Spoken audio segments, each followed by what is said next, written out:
Hindi mo aakalaing dilata lang po yan. Gawin po natin.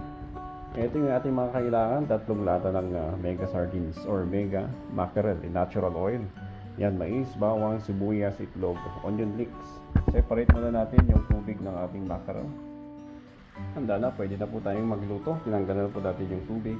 Yan, chop po tayo ng sibuyas, bawang at onion leeks. At eto, tinanggal na rin po natin yung mga mais. Himay-himayin lang natin yung ating mga isda. Yan. Hindi po natin siya yung dudurugin na sobra-sobra. Yung himay lang.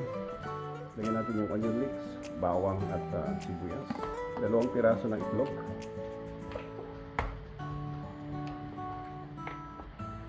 Lagyan ng konting all-purpose flour, binder niya. Paminta, chicken powder. Panuin lang po natin siyang ganyan. Ganyan po yung kanyang consistency. Okay, prito na po natin. Ulahin lang po natin siya ng ganyan, tapos prito natin.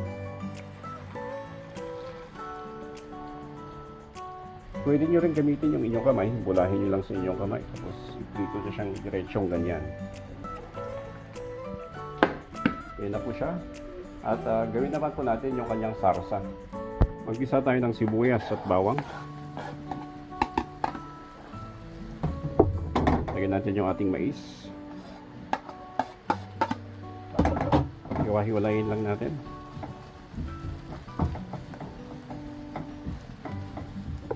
Ito yung sabaw ng ating mackerel at ito naman po chicken stock.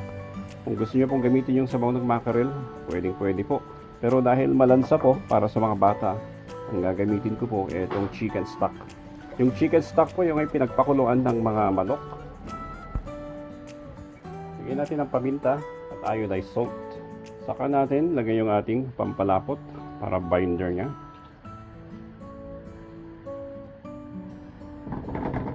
Pwede na po yan. Ating final dish. Yan. Sarsa. Yan. Para mas masarap, lagyan natin ng onion leeks.